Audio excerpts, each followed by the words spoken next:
Hey guys, I have just popped away from camp to this place. I'll show you where I am in a minute. Basically to get an upload out to you. So we had a bit of a big night last night. That barista thing turned into a bar, and they were doing the martinis and Grey Goose vodka and something or other. And I think I might have had one too many, so I've kind of sat out this morning's antics, but I'm not wasting that time. So I've driven out to this spot. There's a phone tower right above me, so I can upload some videos. So they're happening. So we've got, let's have a look here, 20, 21 and 22 on their way. So it's got an hour remaining. So I thought I might as well do a vlog. This is where I am. How pretty is this country? Where I am at the moment.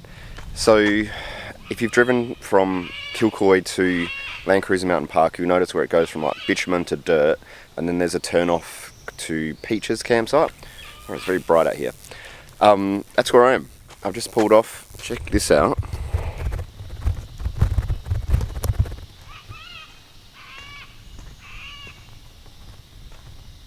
What an amazing spot to just stop for a moment.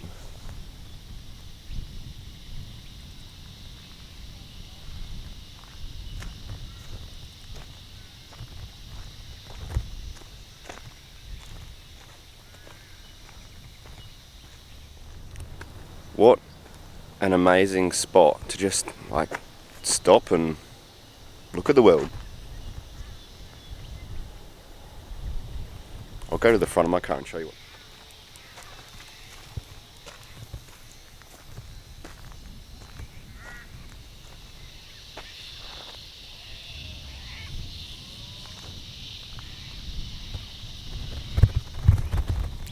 Now the only downside to all this is this massive phone tower. Sort of a bit of an eyesore, but if it wasn't there, you wouldn't be seeing this video.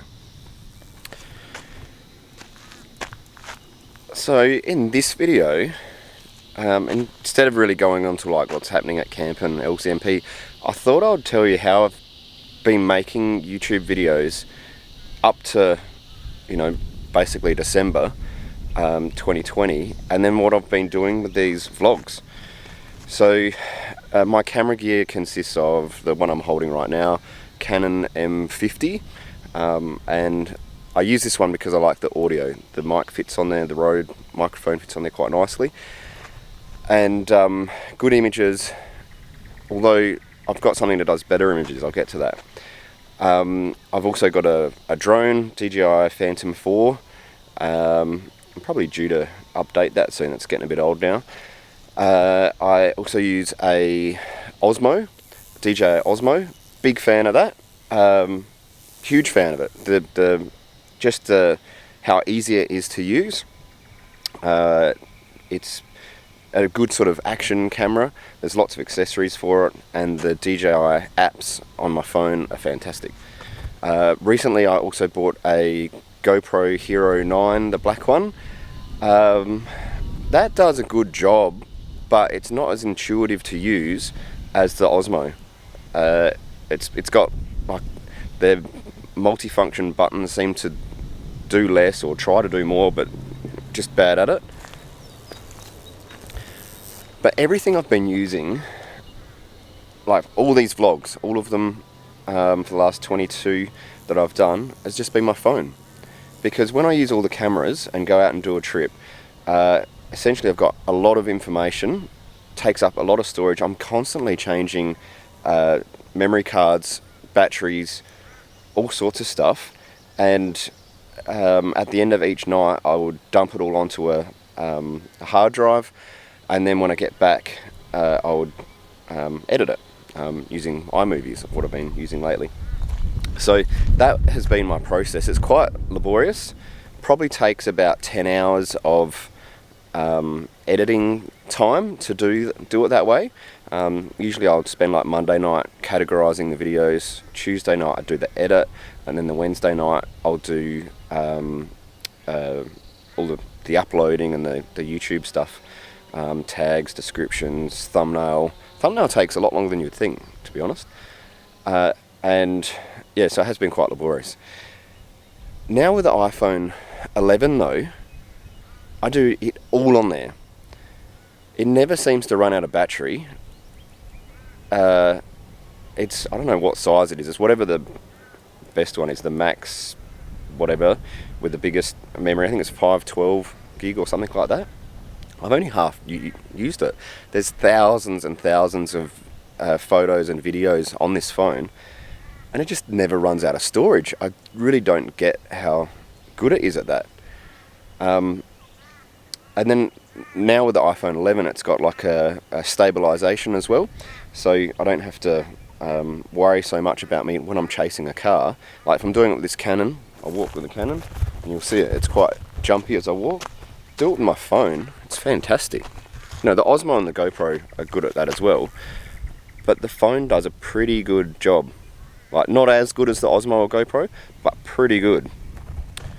Again, what I've noticed with the iPhone 11 to the predecessors, it must have some sort of wind cancellation. So, you know, audio is something I've really struggled with in my videos, because the only thing that actually does good audio is this Canon that I'm holding now.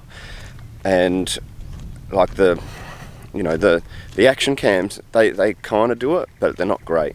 I hear and it's difficult. You can put a microphone onto the Osmo, but it's convoluted at best. GoPro, I think, is going to win that part of the game because they've got a media kit with a light built in for vloggers and a bit of a improved audio. But the iPhone still does way better.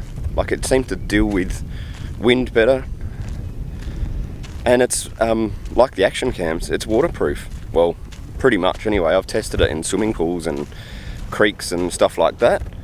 Haven't had an issue at all. I do notice the audio goes a bit funny.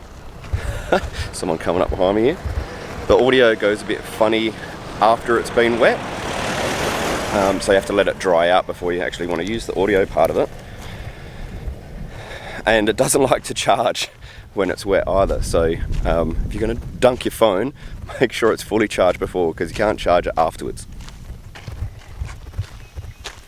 So when I did photography years and years and years ago, you know, it was all about getting the biggest lens that you can to let in the light, so there's more dynamic range, I guess, of the sensor.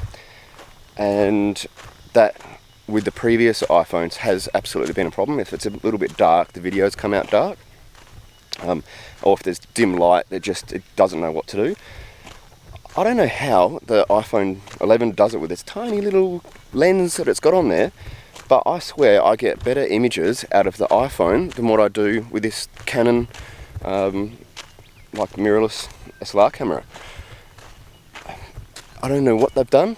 And the photos, like to do thumbnails, when I used to use my Canon, you take a photo, then I'd go and do quite a bit of post editing of that photo. The iPhone does a fair bit of its like post image processing itself. It seems to enhance and brighten it up. I don't really have to do much at all. Oh, look at this. We're getting there. There we go. So I have to click on the screen to focus then. What's that say? 30% about. Still got a bit longer to go. I kind of feel like iPhone should be sponsoring me or something. Go away, fly. The editing, so talk about that in two parts. The thumbnail and the actual video. So I do all these vlogs that I've done, I've edited on my phone through iMovie, and it's just so easy. Compared to what I used to have to do is transfer all the memory cards to my computer, or then put them on an external hard drive, because my computer was always running out of memory. It was an Apple MacBook Pro, which is, I don't know if I like it, to be honest. But then I'd import them into iMovie, do all my editing, and then I'd have to export it out, and it can upload automatically at the same time too. And it was time consuming and convoluted. Now, when everything is on my phone, I don't have to do that. I don't have to import.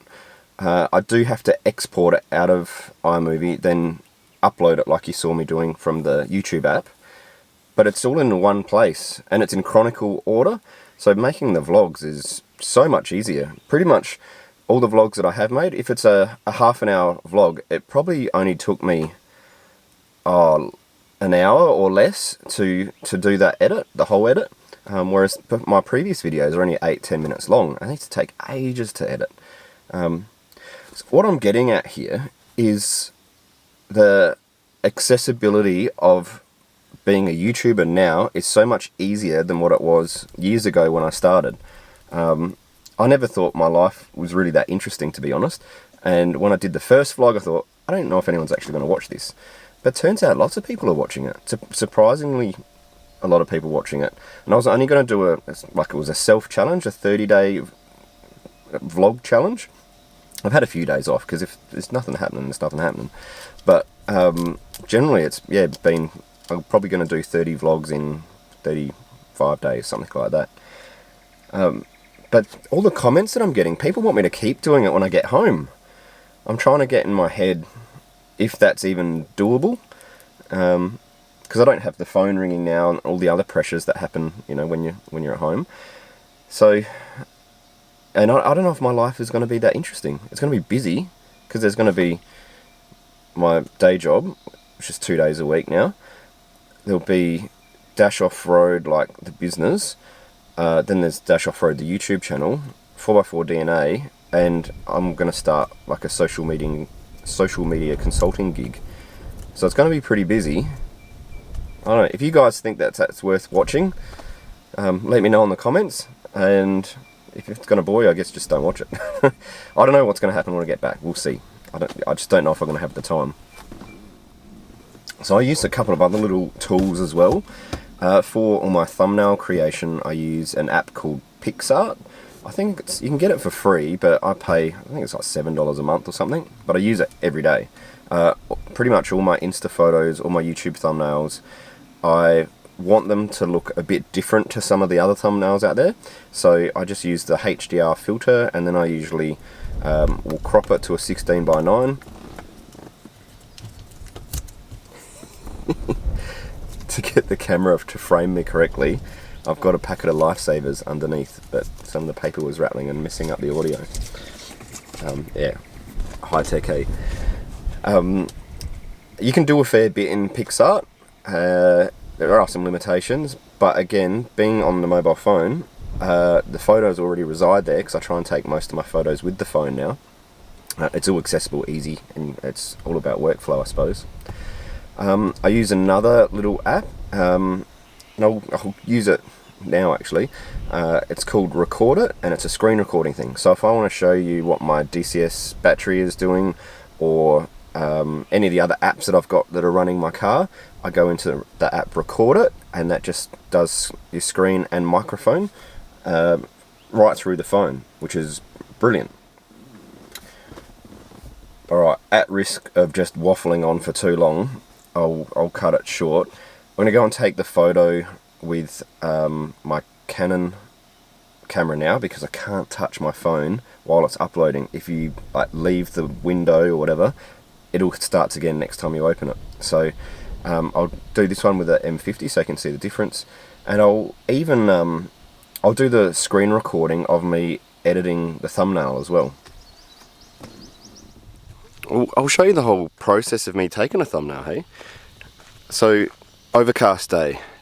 Always get good photos on overcast days, because there's less shadow. A little bit of a shadow. But you do have to think about this when doing photographing your car, because the last thing you want to do is having it all posed nicely, but then you've got the shadow or the light on the wrong side of the car. It just looks dark. So, it's about midday at the moment. The sun's directly above us, which is not a bad thing. Now, usually I would also turn the wheel to wherever I think the camera's going to face. Maybe I should go and do that. See now, doesn't that look better? Now lastly, the height. where I'm holding it now is just a natural position. You know, it's just between it's probably about chin height, I suppose. That's where it feels nice and comfortable. But that's like, I don't know, not an interesting shot. Look at the difference when you drop down low. I think that looks way better. Or even doing it up high. Just different to normal, because that's what everyone else is going to do with their thumbnails. We want it different. So even if you come right in like this. Lastly, I wouldn't actually take a photo this close because you've got no ability to crop it. Sometimes you can rotate it after the shot, and I usually rotate it so that the roof rack is parallel to the top of the screen. So like that. Don't you reckon that looks better? That's probably how I'd do that thumbnail, maybe. But you want to take your thumbnails or photos out. So I've got plenty of room in the frame to go and crop it, rotate it, do whatever I want in my post sort of image. This next one's for the YouTubers, or already a YouTuber. Usually you'll put the object like in, you know, the thirds. So, you know, that's a third of the screen, the horizon. But I'm going to put the car sort of on that third. And with YouTube thumbnails, that's where they put the timestamp. So never do it that way. If you're going to do it that way. Or even better, up in the other corner. Also, keep your eye out just for beautiful sort of sights like this. Like this road here just looks so good. If I go down nice and low, I reckon my car on an angle with the wheel facing me would make a great photo Insta shot. Wind's picking up. I apologise, but yeah, maybe out a bit. Just taking a few steps back. That's looking cool. Do my rule of thirds, and maybe just, I don't know, a bit off centre. I don't mind that.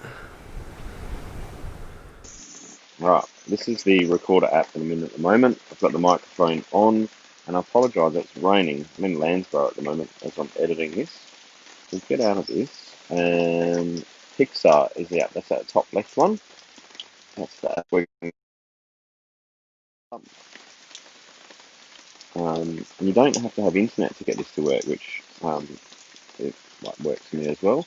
Basically, I'm going to go to all my photos that I've got. I'm going to pick that photo. I think the thumbnail for this video, I'm going to make it that one that we took on the road on an angle with the lights on and wheel facing out, which I believe is, I don't know, is this one? Yeah, I do like that.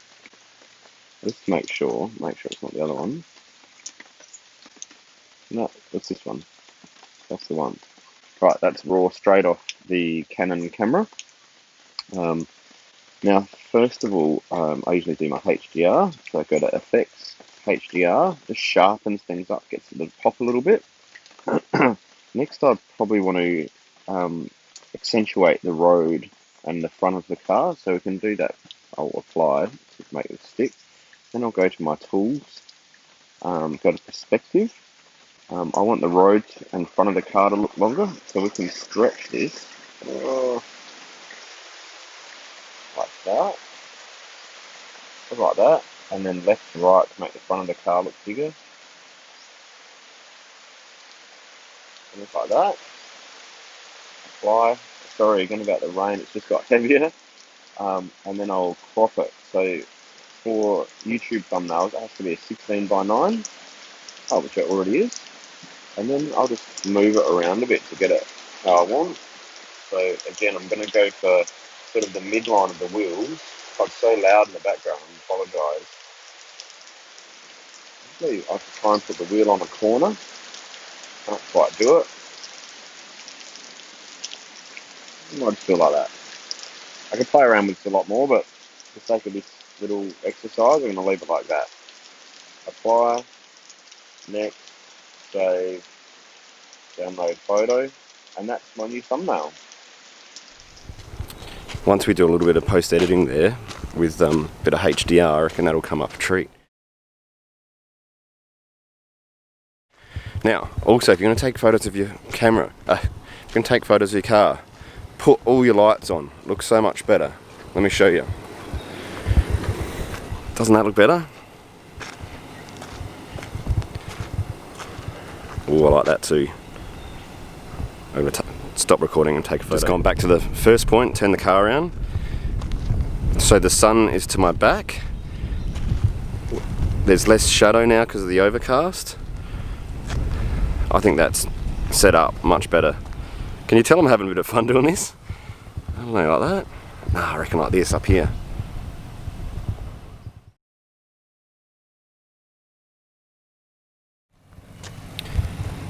Last tip, and then I'm signing off.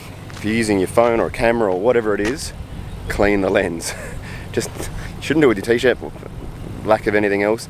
You get such a better photo if you just like quickly wipe off over your phone lens. So do that every time before you take a photo.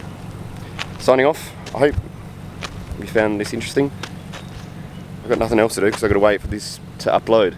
So I'll see you on vlog 24, whatever we're up to, on YouTube. Yeah.